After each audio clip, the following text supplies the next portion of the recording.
everyone, my name is Chloe and welcome to week 1 of the vlog style wrap-up. So this week we're going to try something new. I'm just going to get on every time I finish a book. It may be every day, it may be twice a day, it may be every couple days. I don't really know, but I'll just get on and let you know my thoughts on a book. So it is Monday at like 2 o'clock and I just finished my first book of the week and it was Good in Bed by Jennifer Weiner. I want to say by Canny Shapiro because that's the main character's name, but this is our Book Sisters Book Club pick for April. So if you have not seen the live show, I don't know, I think this is going to come up after the live show, but regardless, the live show I think is this Saturday. I don't even know, you guys. If it's happened, I'll link it up above and down below. If not, it is on my channel, so stay tuned. It's the last Saturday of the month. But anyway, so I'm not going to say a whole lot about it here just because come to the live show and hear our whole thoughts. I'm sure we're going to have a lot of thoughts on it, but this is a reread for me. I read it the first time, I think in 2012, and I rated it 5 stars at that time because this used to be my bread and butter. And this is about Candace Shapiro. Canny is her name. She is a fat woman, and she is just down on herself for her body image and all that kind of stuff, for her body and the way it looks and low self-esteem, that kind of stuff. She dated this guy, and then he writes a column called Good in Bed, and he writes about loving a fat woman. And so this goes out and she sees it and she is just like really angry. Also just a lot of self-loathing. So I can see why people don't like this book. I am giving it 4 stars this time. I can see why people don't like it because the self-loathing is real. Like there is a lot of self-criticism and all of that because of her size. And it's all from herself. Other people are more accepting of it than she is, and she just really has a hard time with self-confidence for most of the book. So it's just her kind of coming to terms with her body and her job and all of her life in general. And I really don't want to say a whole lot more about it than that, except that I really enjoy Canny and I liked getting to know her. I liked seeing her grow and change, and I just really enjoyed her story. And so 4 stars, probably partially for nostalgia, but also it's just kind of a chick lit rom-com, kind of easygoing thing. So that is my review on that. I'm reading something physically that I may finish today. I don't really know, but I will check in regardless and let you know when I finish the next thing.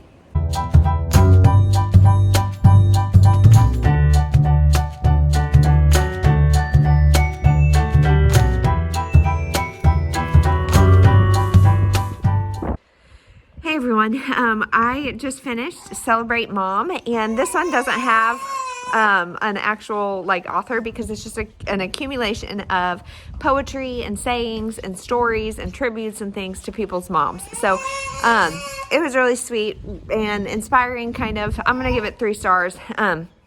Ainsley wanted me to read out loud to her, so I did some of that, and it was really touching to do that in a weird way. So if you're looking for like a gift to give a mom or something, it's really sweet, but maybe like $5 or less. I don't know. So that is that. It snowed like 4 inches last night, and so it's going to be almost 50. So we are outside playing in the snow before it melts. So yeah, that's it. I will check in later when I finish something else.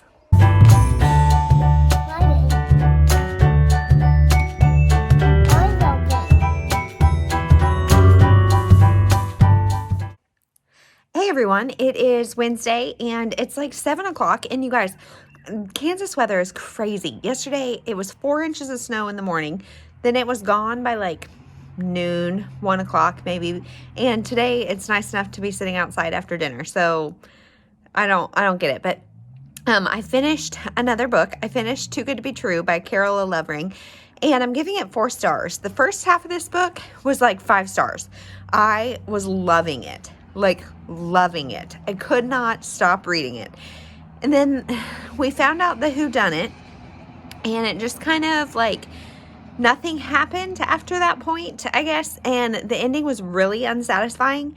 So basically this book is told in 3 perspectives. It's told from a young woman who is very, very wealthy and just kind of has everything. She's dating this older guy, and their relationship seems perfect. Everything seems great. She has OCD, and I thought that rep was really good. except it did kind of do the whole a man cured her thing in the end, so I didn't love that, but I liked seeing the OCD rep. And then it's Burke, who is her boyfriend, and then Burke's wife 30 years ago. So it's really interesting how it all plays together, and you're just trying to kind of figure it out. The connections are a little bit predictable, but the way the story is going is not. And well, at first anyway.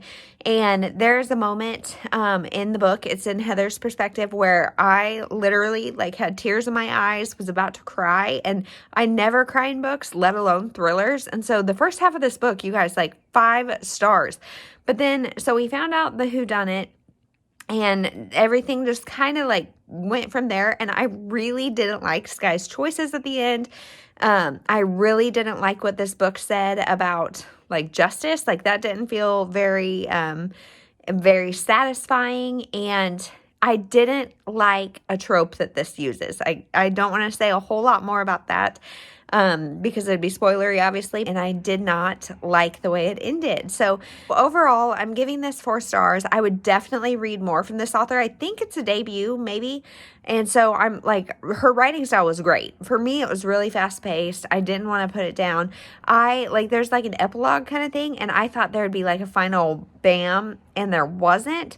But I think like the writing had me reading constantly like wanting more. So I don't know. I am giving it 4 stars. Really enjoyed it. Would definitely read more from her. I just wish the second half wouldn't have been the way it was. Like I wish we would have had either another twist, because this book is very twisty and turny. And there's a lot of like morally gray characters. And a lot of times where you're kind of questioning characters' motivations. And I love that. I just wish we either would have waited longer to figure it out, or there would have been something a little more original in it. So I don't know. It's hard to talk about thrillers, so that's just all I'm going to say there. Now I've picked up The Four Winds by Kristin Hannah, and I barely started that. But that is the next book I'm reading, so I will let you know when I finish. Hey everyone, it is many days later, and I'm just getting on to let you know that I finished The Four Winds by Kristin Hannah. And this is a chunker. It's almost 500 pages, and it's Saturday. I think the last time I updated was Wednesday or Thursday when I started this. And this one, like, I am so torn on what to rate it. I have not written my Goodreads rating or anything yet, which means I might pop on here with more thoughts later, but I think I'm going to give this like a 3.5 stars. So this book is about a woman who is taking her family from the Dust Bowl in Texas. They stay there as long as they can, and then they go to California.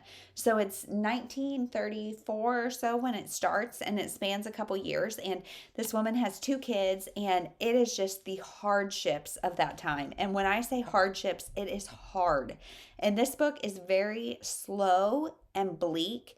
And the setting is its own character. The setting is phenomenal. Kristin Hannah knows how to write it, so you are there. You feel the dust in your throat. You like I found myself like like clearing my throat a couple times because you are there, you guys. And so she does a really great job with that. However, and slow-paced books don't bother me, but I feel like I really need to be like something hooks me right at the beginning to then stick with a slow-paced book.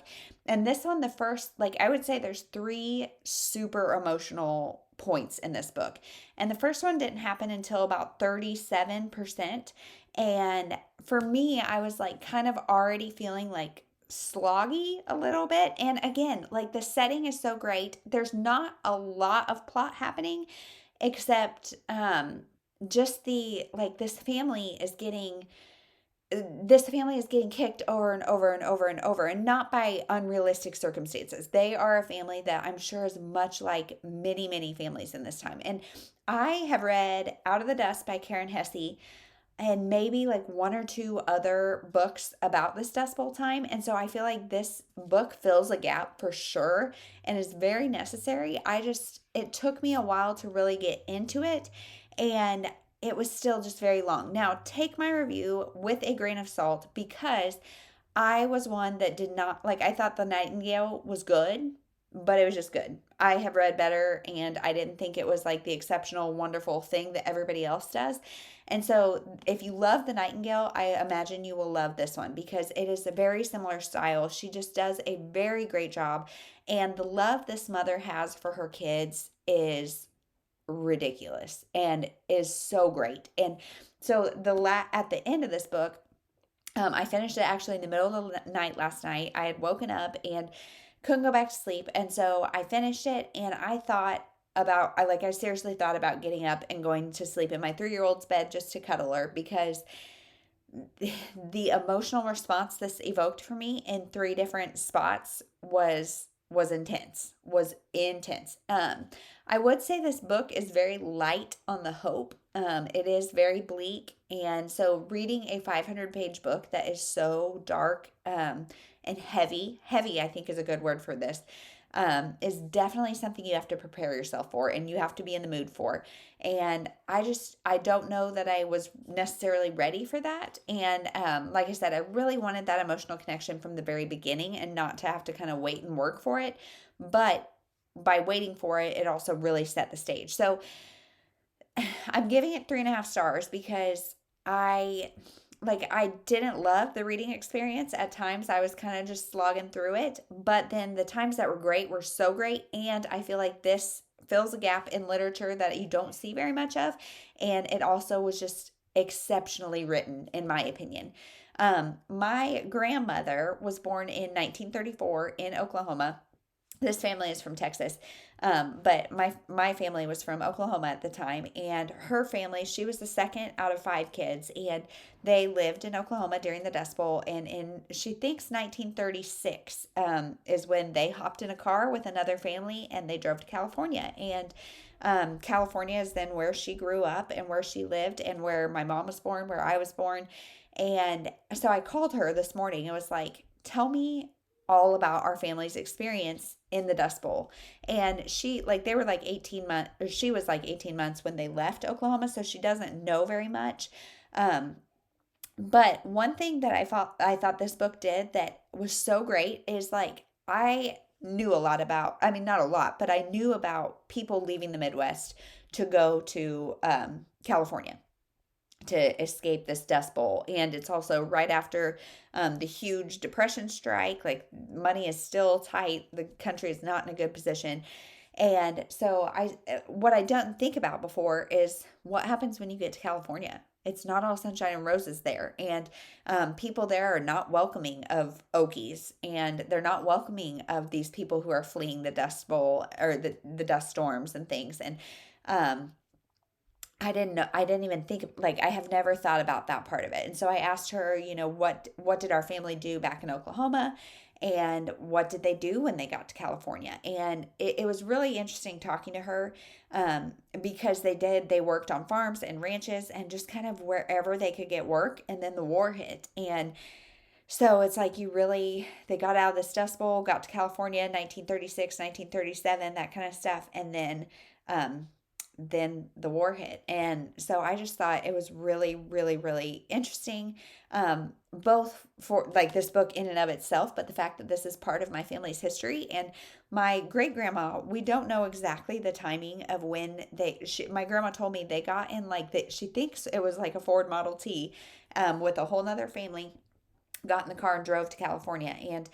And she doesn't know the exact timing, but it's likely that my great grandmother was newly pregnant with my grandma's little sister. And I just cannot fathom that. Like, can you imagine anybody who's been pregnant or knows anything like about pregnancy? The first trimester is so nauseating and terrible anyway, and then you're in this Dust Bowl, you're crammed in a car with 10 other people.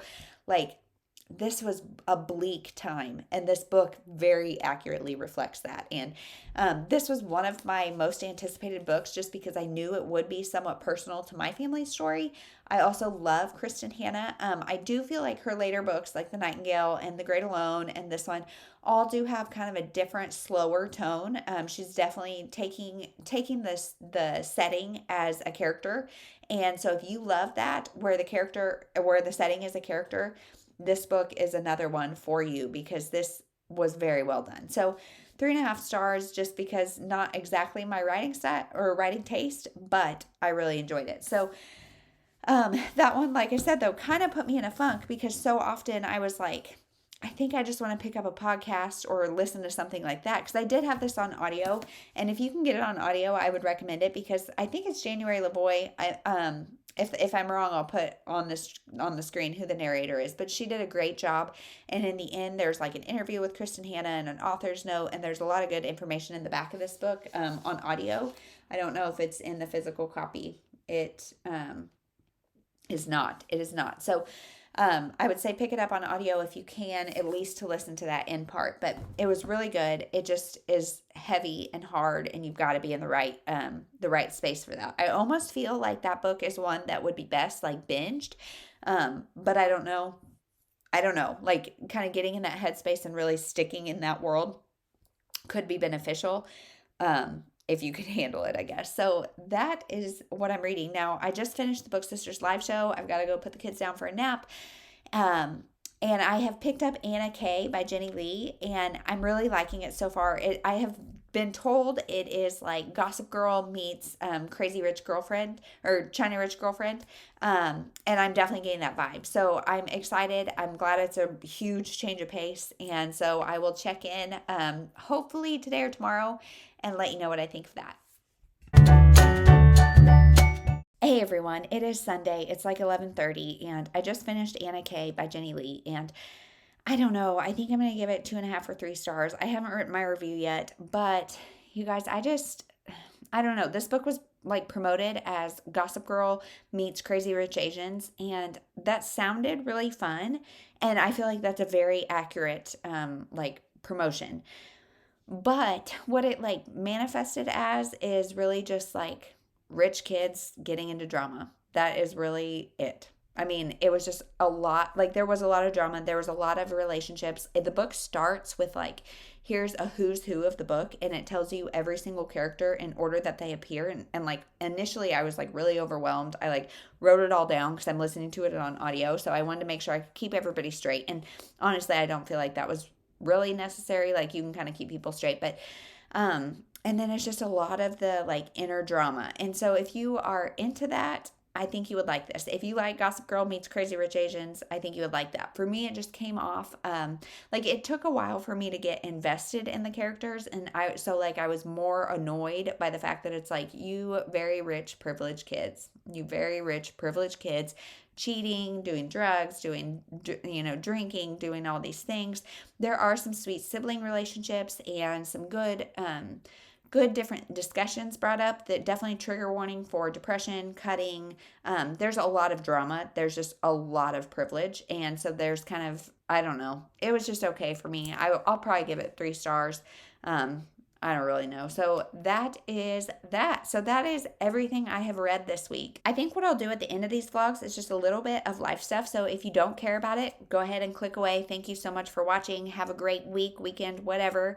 If you do care, I'll just give you the highlights of the week, maybe the lowlights. This week was a little bit sketchy. Sunday night, we had a vomiting child everywhere. My baby had some sort of stomach something. And so vomit is my biggest phobia, like legit phobia. And so I had so much anxiety that my 3-year-old was going to get it, and we were just all going to get it, and it was going to be terrible. And so Sunday I worked myself into a migraine, and I mean, it's such a weird double-edged sword. If you guys understand at all, I wanted to be there for the kids, and it's not even them actually throwing up. I don't know what it is. I was comforting them and stuff, but still so anxious about it. So that made Sunday and then Monday kind of weird because I was like, oh my gosh, who's going to throw up? Is ticking time bomb.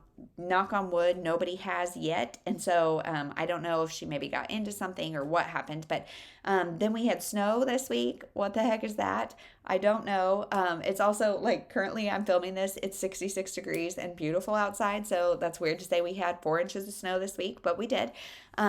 Otherwise, we looked at 10 houses and we have not put in offers on any of them. I don't think any of them are the home, but we did find a home that's coming on the market this Thursday that that feels like it has potential to be the home. So that has been occupying a lot of mental energy. So really, like, physical reading, I have read, I think, like 20 pages this whole week. Audiobooks have saved me this week. So I read one of my most anticipated books with the Four Winds, and a bunch of other things. I don't know, like, I feel like my brain has just been going extra fast this week. So that is everything, life-wise, book-wise, everything. So thank you again so much for watching this. If you have any opinions on the things I read, let me know. I would love to chat with you.